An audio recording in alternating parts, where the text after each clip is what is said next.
나한테 맞는 약이 뭔지를 찾는 게 되게 중요해요. 아, 소파에서 일어나기도 힘들어 죽겠는데 오히려 미국에서는 사실 이 마인드풀니스라는 이름으로 저는 이것들을 단 하나도 빠짐없이 되게 실천을 했고 지금도 실천을 하고 있어요. 좋습니다. 이게 사실 이제 전 세계에서 우울증 얘기를 좀 더 심도 깊게 다루면서 이제 약을 처방받는 것도 좀 더 활성화되는데 이제 저 같은 경우도 주변에서 약을 먹는 사람들이 있단 말이에요. 네. 약간 약의 부작용이나 그런 것에 대해서 아예 걱정이 없을 수는 없어요. 아, 솔직히. 네네네. 그 부분에 대해서 조금 뭐 개인적인 경험이라든가 주변에서 본 것에 대해서 본 것에서 이제 좀 깨달으신 바가 있으신가요? 네. 이거는 되게 사실 중요한 부분이고 일단 제가 먼저 좀 말씀을 드리고 싶은 거는 저는 메디컬 닥터 의사는 아닙니다. 네. 의대를 이제 다니고 있는 것도 정확히는 아니고 저는 이제 과학자입니다. 과학자로서 이제 우울증이라는 것을 연구하고 있는 사람이고요. 그래서 제가 약간 현재 지금 우리가 이 우울증이라는 것을 이해하거나 치료하기 위한 것에 대해서 비판하는 말을 조금 하게 될 텐데 좋습니다. 그거는 뭔가 의사분들이 잘못했다라는 게 절대 아니고 과학이라는 것은 원래 비판을 통해서 발전하는 학문이거든요. 그러니까 우리가 지금 이 정도까지 발전을 했지만 그럼에도 불구하고 이런저런 문제들이 있고 저는 그런 저런 문제들을 조금 더 낮게 만들기 위해서 연구라는 걸 하고 있는 건데요. 네. 그래서 실제로 항우울제 같은 게 문제가 분명히 있습니다. 분명히 부작용이라는 게 분명히 존재하고요. 저도 그 점을 정확하게 인지하고 있고 다만 이제 우울증에 걸린 사람들에게 약을 추천할 때는 그러니까 결국은 트레이드 오프인 거죠. 그냥 득과 실이 있는데 그 득과 실 중에서 지금까지 우리가 과학적으로 연구를 해봤을 때 거의 대부분의 경우는 그래도 득이 훨씬 더 크다. 아, 오케이. 그렇기 때문에 이제 약이라는 거를 쓰게 되는 거죠. 그리고 또 여기서 말씀을 드리고 싶은 거는 제가 연구를 하고 있는 분야 중에 하나가 항우울제가 한 50%의 사람들에게는 어느 정도 효과를 보이는 데 비해서 한 50%의 사람들은 효과를 못 봐요. 아, 그래요? 네. 근데 그게 일반적인 항우울제에 대해서 그런 게 아니라 예를 들어 기홍님에게 뭐 어떤 특정한 뭐 SSRI 중에 하나를 썼다. 그랬을 때 한 반 정도가 효과가 있고 나머지 반은 효과가 없는 거예요. 그게 지금 이제 이 우울증을 연구하는 정신의학과에서 굉장히 큰 문제 중에 하나고 제가 또 극복하고자 하는 연구 주제이기도 한데요. 그래서 사실은 되게 중요한 게 특히 미국에서는 그런 게 잘 발달이 되어 있는데 나한테 맞는 약이 뭔지를 찾는 게 되게 중요해요. 아, 그냥 우울증 약 먹어라 이게 끝이 아니군요. 네, 그래서 이제 사이키아트리스트하고 계속 같이 이제 상담도 하고 같이 이제 추적 관찰을 해 나아가면서 이 약을 썼을 때는 뭔가 부작용이 너무 큰 것 같다. 그러면 또 다른 약도 시도해보고 그래서 나에게 가장 잘 맞는 약을 찾는 게 되게 중요한 것 같고요. 마찬가지로 어떤 상담 치료 같은 경우도 이거는 조금 더 통계가 좀 부정확하긴 한데 통계적으로 봤을 때 거의 비슷한 비율로 상담도 어떤 경우는 나에게 되게 잘 맞고 또 어떤 경우는 좀 잘 맞지 않아요. 그래서 상담도 마찬가지로 좀 여러 가지를 시도해 보면서 나에게 잘 맞는 치료 방법을 찾아야 된다. 이런 말씀을 드리고 싶습니다. 네, 좋습니다. 그러면은 이제 건님이 또 적어주신 걸 보니까 약 그리고 이제 상담, 테라피 이런 거는 저희가 좀 이제 통상적으로 잘 아는 부분이고 이제 또 그거 이외에도 저희가 일상생활에 좀 접목할 수 있는 그런 행위들이 있을까요? 일단은 또 우울증에 관련해서 제가 말씀드리고 싶은 거는 일단 가장 첫 번째로는 굉장히 좀 클리니컬하게 문제가 되고 있는 우울증을 겪고 있는 사람이라면 네. 사실은 혼자의 힘으로 극복하는 건 좀 어려울 수도 있다. 아, 이런 그런가요? 말씀을 저는 오히려 드리고 싶어요. 그러니까 분명히 본인의 노력도 되게 많이 해야 되지만 전문가의 도움을 받는 것이 가장 효과적으로 네. 가장 본인을 위해서 좋은 방법이다라고 이제 말씀을 꼭 드리고 싶고요. 근데 그럼에도 불구하고 사실 뭐 개인적인 어떤 상황 때문에 사실 전문가의 도움을 받는 게 좀 어려운 상황이다. 이런 분들이 있을 것 같아서 그런 네. 분들을 위해서 그럼에도 불구하고 좀 본인이 할 수 있는 것들을 몇 가지 좀 준비를 해보긴 해봤습니다. 좋습니다. 한번 읽어볼까요? 네, 일단 먼저 첫 번째로는 사실 가장 좋은 거는 운동인데요. 저 역시도 이거를 진짜 잘 알고 있습니다. 그러니까 우울증이 걸린 사람한테 운동을 하라는 거는 사실 진짜 어려운 일이거든요. 지금 나 뭐 소파에서 일어나기도 힘들어 죽겠는데 운동을 하라니 이게 진짜 참 어려운 어떤 조언이라는 걸 저도 알고는 있지만 운동이 이 우울증에 정말 너무 많이 도움이 된다는 연구도 너무 많고 또 저 스스로도 운동을 했을 때 너무 많은 도움을 받았기 때문에 운동을 꼭 해라 이런 말씀을 드리고 싶고요. 운동의 종류는요? 뭐 유산소 운동이라든가 근력 운동이라든가 뭐가 더 좋다든가 그런 건 없나요? 그런 거는 일단은 유산소가 조금 더 좋은 것 같다라는 네. 연구가 조금은 있는데요. 사실 그거보다는 일단 제가 생각할 때는 본인이 할 수 있는 가장 쉬운 거를 해야 되는 것 같아요. 그러니까 뭐 되게 다양하게 좋은 운동들이 당연히 있지만 그것보다는 지금 내가 어쨌든 그나마 제일 덜 힘들게 할 수 있는 그런 몸을 움직이는 것을 해야 될 것 같고요. 그래서 운동이 좀 너무 어렵다. 그렇다면은 저는 이제 산책을 좀 강력하게 추천을 드리는데요. 특히 이제 해가 떠 있을 때 산책을 하는 것이 진짜 좋습니다. 한 15분에서 20분 정도도 괜찮으니까 뭐 직장을 다니시는 분들이라면 점심시간 있잖아요. 점심시간에 이제 밥 먹으러 가기 전에 한 15분에서 20분 정도는 좀 근처에서 기왕이면은 좀 덜 시끄러운 곳으로 걷게 되시면은 굉장히 많은 도움이 되실 텐데요. 일단 햇볕에 많이 노출이 되게 되면은 뭐 세로토닌이 증가한다는 연구 결과도 있고요. 그리고 햇빛에 많이 노출이 되게 되면은 그 수면 주기가 되게 잘 잡히게 됩니다.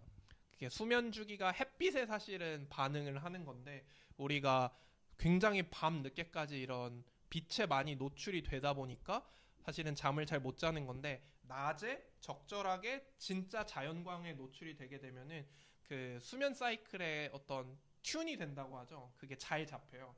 그렇게 되면은 상대적으로 밤에 비교적 좋은 숙면을 취할 수가 있게 되고 또 숙면을 취하게 되면은 좋은 호르몬 같은 것들이 많이 분비가 돼서 우울증에 도움이 된다 이런 연구들이 굉장히 많거든요.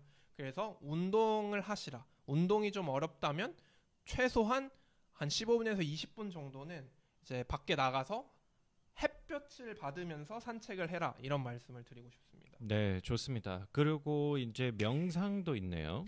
네, 이거는 사실은 한국에서는 좀 명상이 아직은 좀 뭐 종교적인 것과 많이 결부가 되어서 조금 부정적으로 받아들이시는 분들도 있는 것 같은데요.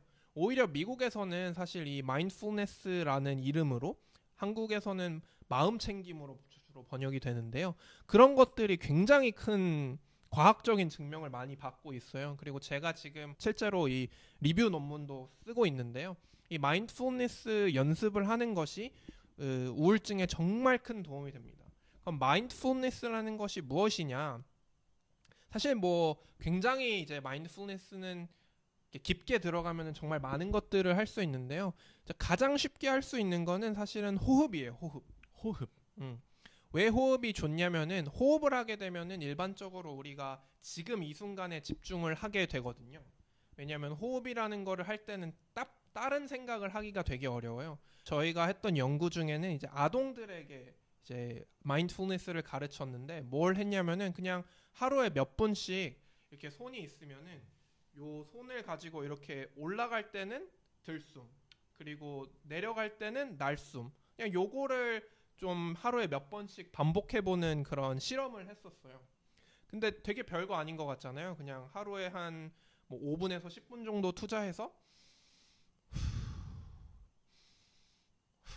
이렇게 한 5분 정도 3번 정도만 반복하는 거를 해도 우울증이나 불안이 굉장히 시그니피컨트하게 감소한다라는 연구 결과가 실제로 있었고요.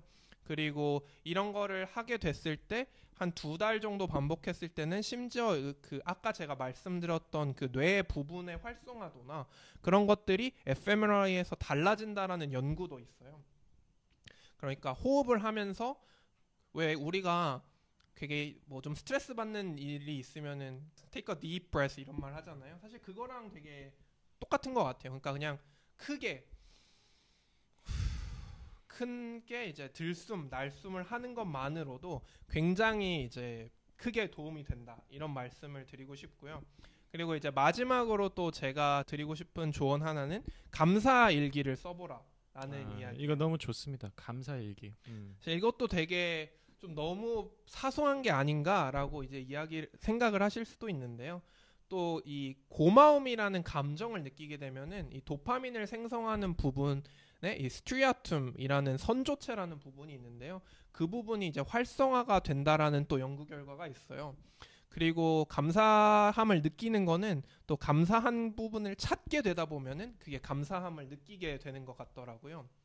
그래서 감사하다 보면은 사실은 자기 삶에 긍정적인 부분에 좀 초점을 맞출 수밖에 없게 되고요. 이런 단순한 행동이 그 아까 말씀드린 그 ACC, Anterior Cingulate Cortex의 세로토닌 생성을 늘린다라는 연구 결과도 있더라고요. 그러니까 여러분들이 생각하시기에 사실 너무 당연한 이야기를 제가 말씀드렸잖아요. 뭐 운동하시라, 밖에 나가서 산책하시라, 뭐 명상하시라, 그냥 큰 뭐 들숨날숨 하시라, 아니면 감사일기를 써보시라, 이런 것들을 제가 말씀을 드렸는데, 제가 이런 것들을 좀 자신 있게 추천드릴 수 있는 이유는 뭐냐면, 저는 이것들을 단 하나도 빠짐없이 되게 실천을 했고 지금도 실천을 하고 있어요. 이거를 몇 년 정도 하셨어요? 그러니까 2020년에 그렇게 겪으셨으니까 그때부터 계속 하셨다는 네, 저는 그때부터 계속 하고 있죠. 꾸준함도 정말 필요하구나. 그러니까 그게 어떤 분들은 되게 대단하다 이렇게도 말씀을 해주시는데, 사실은 그게 대단한 거라기보다는 저는 지금은 이제 여러분들이 제가 우울증에 되게 거리가 먼 사람처럼 보일 수 있잖아요. 막 유튜브도 하고 뭐 나름대로 좋은 대학에서 뭐 되게 성공적인 연구도 하고 있으니까. 근데 제가 사실 그 2020년에 우울증에 걸렸을 때는 저는 제 인생이 망했다고 생각했어요. 제 인생은 되게 실패했고 이 인생은 앞으로 절대 좋아질 수 없다라고 확신했었어요. 저는 다시는 그때로 돌아가고 싶지 않기 때문에 어쩌면 조금은 좀 강박적으로 이런 루틴 같은 거를 지키고 있는 건데요. 그런데 제가 또 여기서 말씀드리고 싶은 거는, 지금 이 영상을 보시는 분들 중에 사실은 침대에 누우셔가지고 유튜브를 진짜 몇 시간째 보면서 우울증에 저거 내 얘기인데 하시는 분들이 있을 수 분명히 있어요.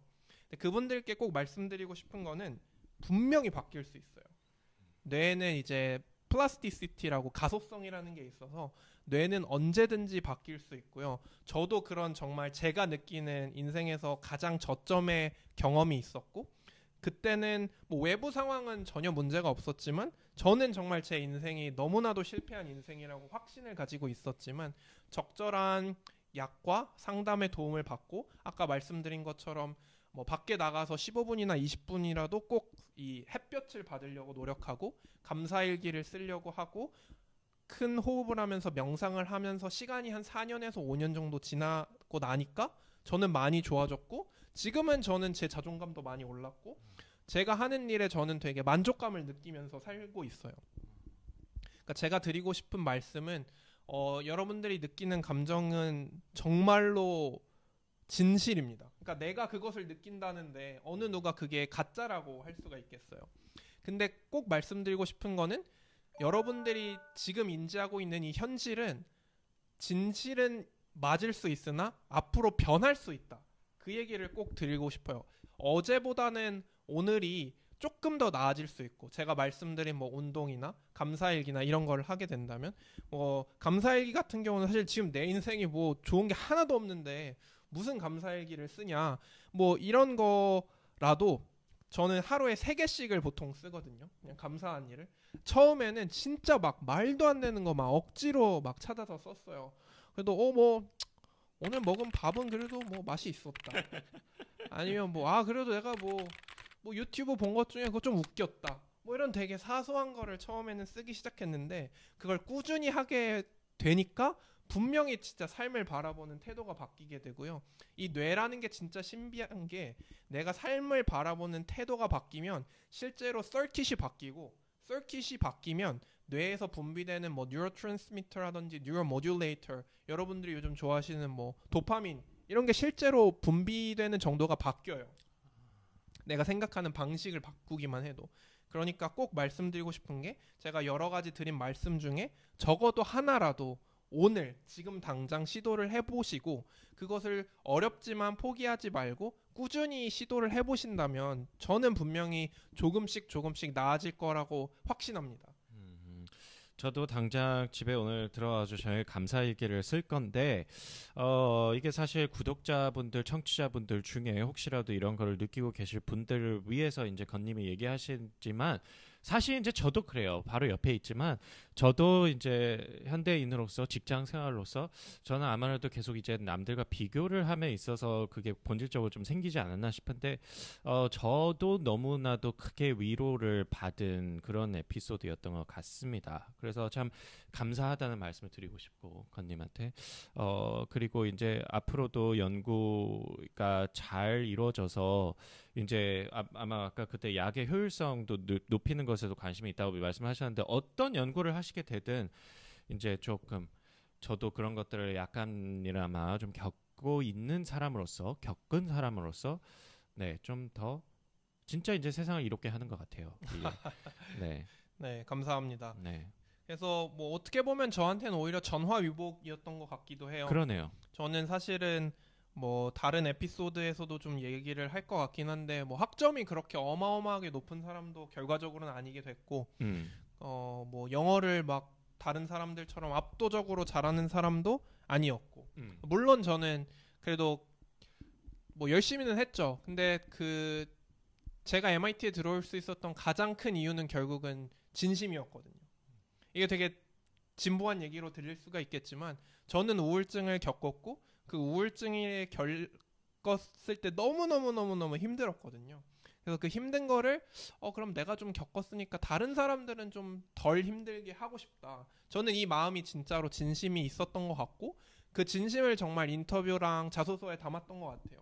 그래도 감사하게도 그런 것들이 잘 읽혀서 실제로 저를 뽑아주셨다고 믿고 있고 그래서 이런 우울증에 걸렸던 것도 지금은 어떻게 보면 되게 감사한 일이다라고 생각을 하고 있어요. 비교적 어린 시점에 그렇게 나의 인생에서 무엇이 중요한지를 알게 되었고 그것을 통해서 제 인생에서 굉장히 뚜렷한 목표를 가지고 또 좋은 성과를 내면서 살아가고 있으니까요. 그래서 또 삶이라는 게 진짜 어떻게 바라보는지에 따라서 뭐든지 다른 것 같아요, 진짜. 맞아요. 오늘 말씀 너무 감사했습니다, 건님.